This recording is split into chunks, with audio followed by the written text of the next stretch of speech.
Jaya Gauranitai, Jaya Gauranitai, Gauranitai, Jaya Gauranitai, Jaya Gauranitai, Jaya Gauranitai, Gauranitai, Jaya Gauranitai.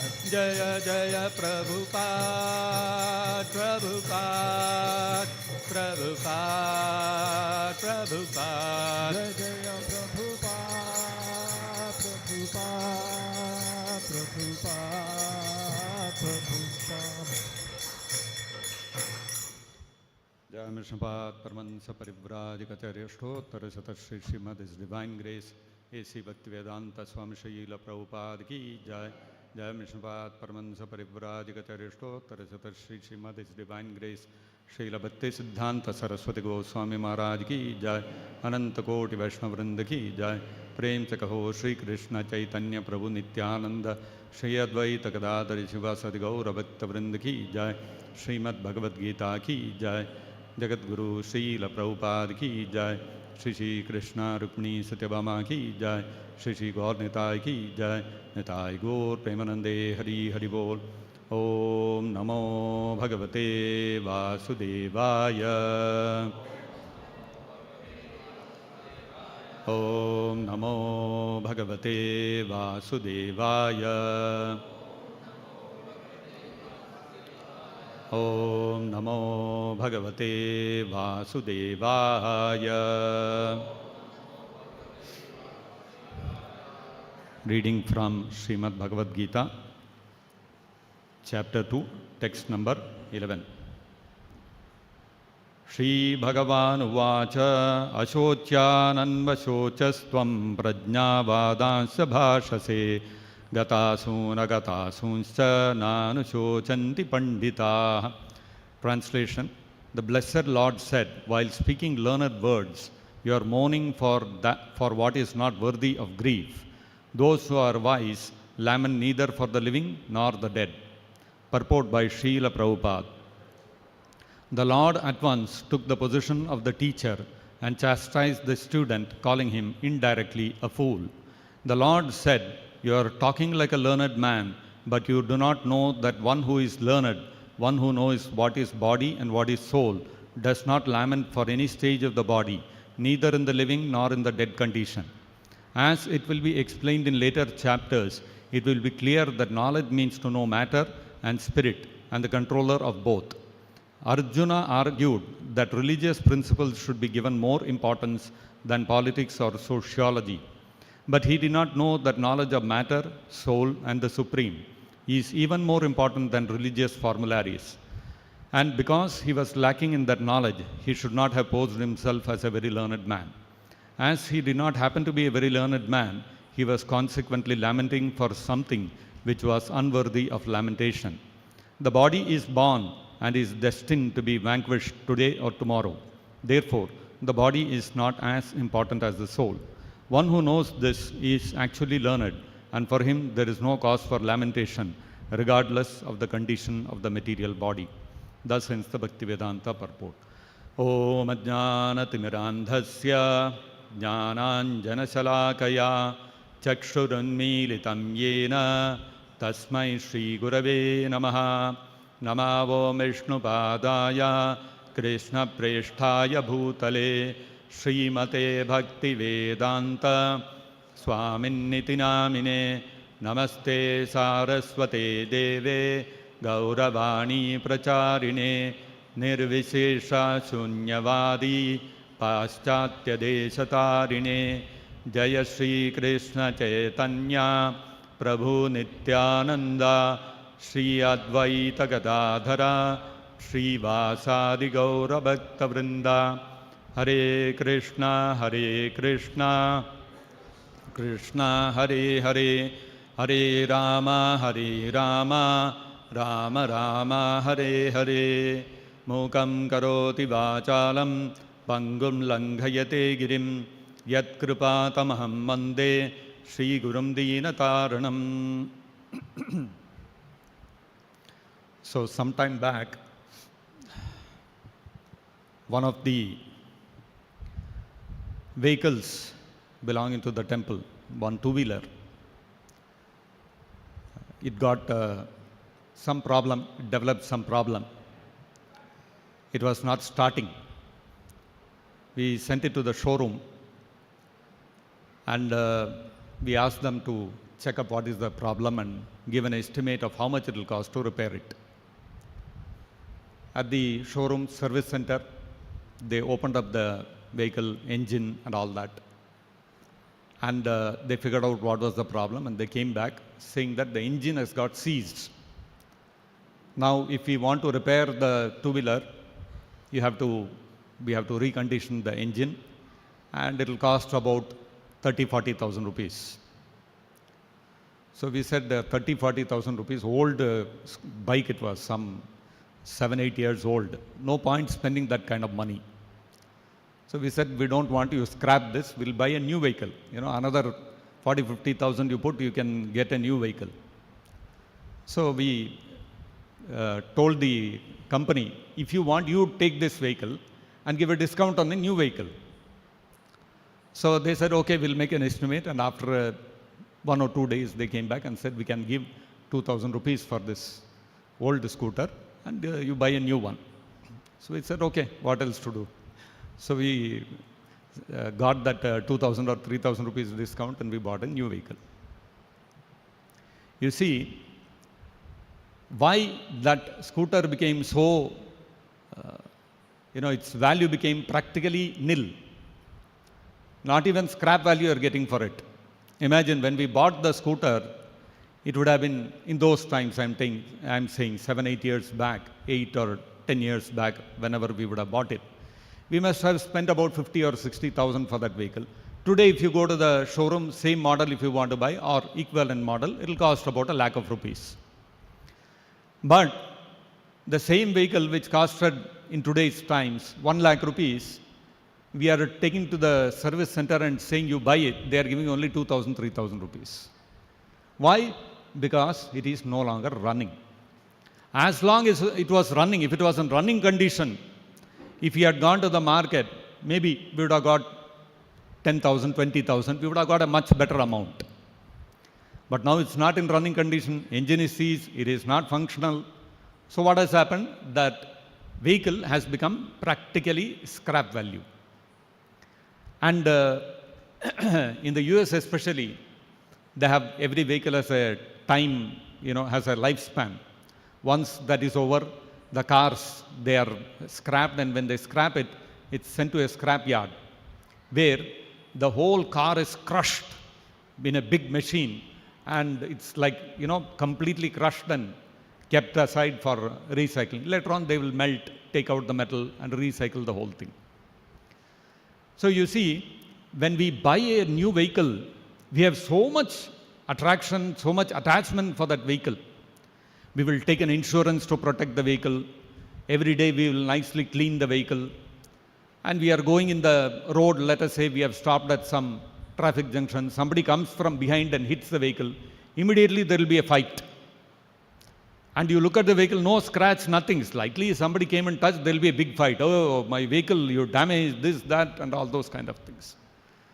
Same vehicle, when it stops running, it has got no value, and you send it to the scrap yard, it is sent and crushed between the jaws of a big machine.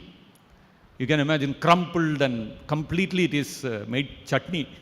And then you melt it and take it away. At that time, do we start fighting with that junk wala? Hey, my vehicle, how you are crushing like this? He said, gone, scrap, over, ho gaya, life over this. So what machine had great value when it was running, when it stops running, that value is gone. It doesn't have any more value. And we send it to the scrapyard and say, crush it, burn it, melt it, do whatever you want with it. Over, its life is over. Same way, the human body is also a machine. As long as it is running, it is active, it has got great value. Somebody comes and touches my body without my permission, I will say, hey, why are you touching me? What is the reason? We'll pick up a fight with that person. Once we become inactive, that means the soul leaves the body. What happens? That body becomes worthless. we will say this person has Shri Krishna Rukmini Satyabhama. So the moment the body, the person leaves the body, what happens? What we say? Oh, don't keep this body anymore. Send it to the crematorium, burn it or bury it. The same body, when the soul was occupying that body, one little matchstick you light it, and suppose your finger touches that flame, what will happen? Oh, burning, apply burnal, apply a bandage, and you will be blowing it, putting into water, so many things you will be doing. One small matchstick. That same body, you are putting into the fire and setting it afire. Can you imagine that? Whole body is set afire. So, but we have no problem, that's the way the body has to be treated. So what's the difference? The difference between the two is, when the living entity is occupying the body, until then that body has got great value. The moment the living entity has left the body, it has to be destroyed. It has to be either buried or burnt or whatever, according to the custom. When we were living, we will take medical insurance, we will take life insurance, so many things. Just like a vehicle also, when a scooter is running, you take insurance and you pay road tax, all these kind of things. Moment the vehicle has stopped running, who will bother to pay insurance? Over, no? Similarly, the moment we die, no more insurance, over. Finished. We are not bothered about the dead body anymore. Burn it, consign it to the flames, or bury it, or whatever. So, but then, as long as we are alive, we are paying so much, we are putting so much emphasis on this body. Especially in today's society, if you see, wherever you go, whatever educational institution you go, the people who are entering those educational institutions, those students are taught how to take good care of the body. Whatever education is imparted in the world today is all meant to make you suitable for earning good money, to earn your livelihood. Whenever we enter a college, first thing what we see is, how is the placements in this college? How many companies have come for campus interview? What is the average package that the students who are passing out are getting? So what is the meaning of this? The meaning is that whatever education we are getting is giving us a means of our livelihood. And that livelihood, why that livelihood is required? So that we can maintain our body nicely. We can feed it, we can clothe it, we can take good care of it. If we fall sick, we can give some medicine, etc. But then, none of the educational institutions teach us that one day, this body which you are valuing so highly will be finished. It is not going to be there eternally. It has got a shelf life. Maybe 50, 60, 70, 80 years, but whatever it is, one point of time, that body will get finished. So, as long as you are within that body, only the body has got value. So, the value for the body is coming from where? The body itself is inherently not valuable. Just like the scooter also, the value for the scooter is not because of the metal which is making it up, or the plastic and other constituents which are made to make up the vehicle. That scooter is valuable because it can run. Moment it stops running, you don't even get scrap value for it. Similarly, this body is valuable because the spirit soul, the active principle is within the body. So, where is the value for the body coming from? It is coming from the spirit soul.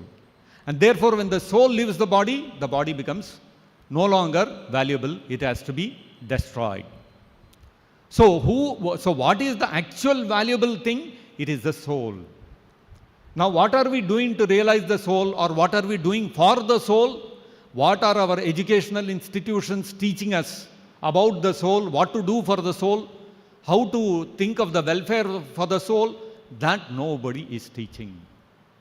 On the other hand, when a person dies, we lament, oh, this person, he made such valuable contributions to the society, he was such a loving person, he was such a great person, we lament. This person died and went. But then, when he was alive, we never tried to understand who is this person actually. We always saw only the body. So, and we also don't think that this person has left us. If he has left us, where has he gone? We don't think about these things at all. So, when Chaitanya Mahaprabhu was there 500 years ago, there is a nice pastime which brings out this point. There were two brothers, Dabir Khas and Sakar Malik, who were from Hindu families, born in Hindu families, but they had taken up the ministership. They had become ministers in a Muslim king's kingdom in Bengal. At that time, Bengal 500 years ago was being ruled by a Muslim king by name Hussain Shah, Sayyid Hussain Shah. So these two brothers, although born in Hindu families, they had become ministers under him. And so naturally, that king also gave them Muslim names, and practically they had become like Muslims. But they were very learned. They came from very respectable scholarly families, and they were great scholars in Sanskrit. They were great scholars in Persian, and naturally, the language of communication of all the Muslim rulers must have been Urdu, so they must have been conversant with Urdu also.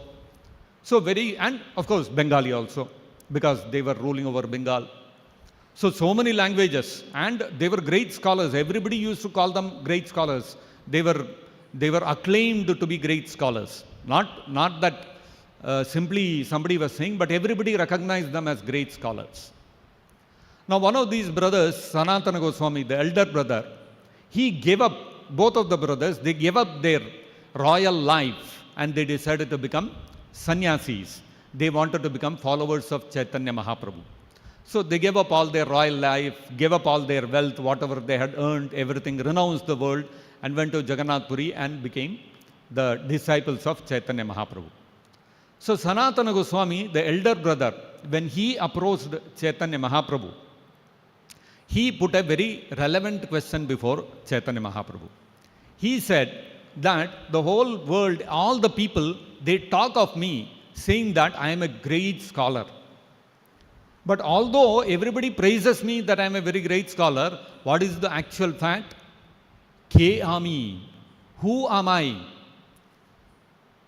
Kene amai jare tapatrai? Why am I having to undergo all the threefold miseries in the material world? Iha nahi jani, I don't know. I don't know who am I. I don't know why I am suffering in this world. But people call me a big scholar. What kind of scholar am I? Actually, I am an illiterate person because I don't know who I am. I don't know why I am suffering in this world. And Kemane hitahaya, what is the most beneficial thing for me? I don't know. I know what is beneficial for the body, but I don't know what is beneficial for me. Sadhya sadhana tattva. Puchite na jani. I don't know how to even ask what is sadhya and what is sadhana. What is sadhya means what is the goal of life? What is the goal of my life? Why am I existing? What am I supposed to achieve?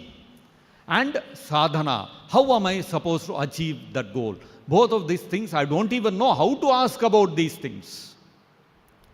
You see, Sanatana Goswami made a very relevant question.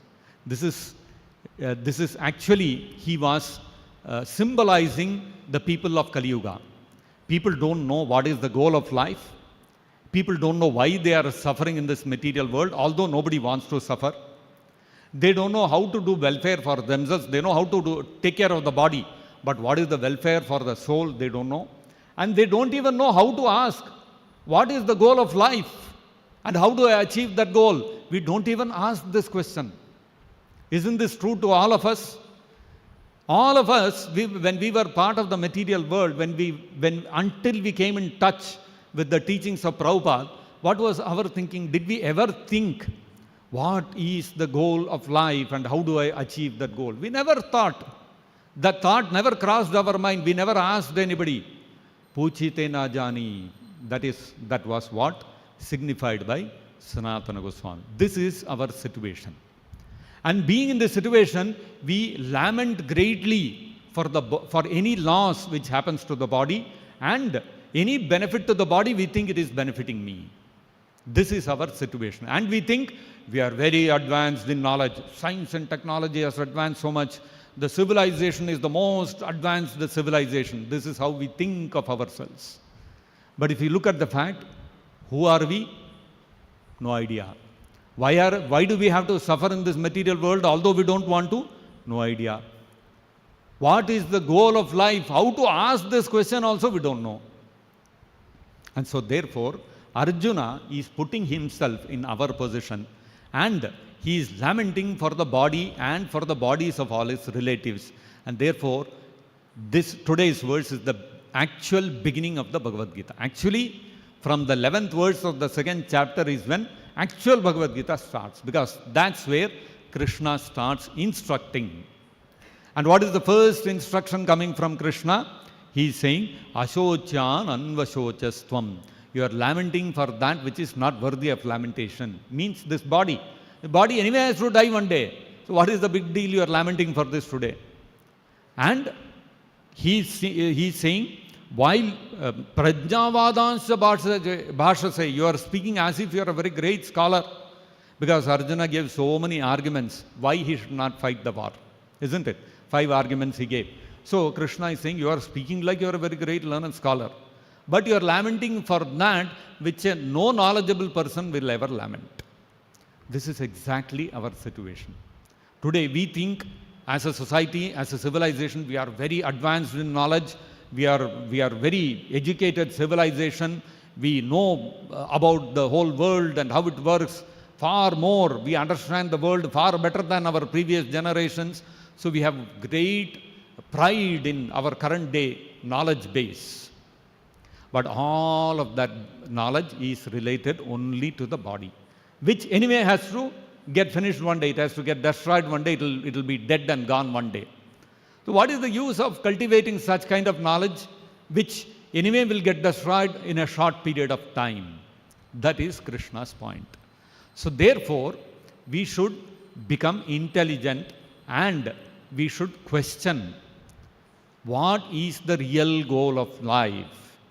The real goal of life cannot be simply earning money and enjoying, eating, sleeping, mating and defending, because these are all related to the body. What is the use of all these things? One day the body itself will be finished, along with that all these enjoyments will also be finished.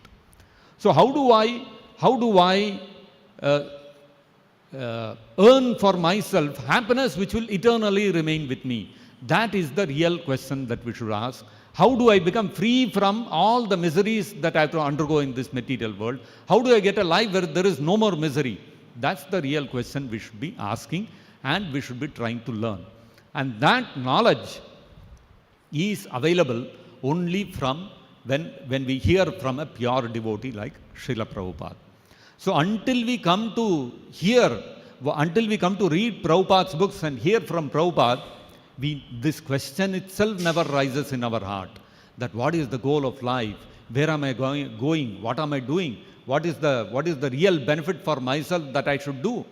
I'm doing so many things to take care of my body, but what about myself? So this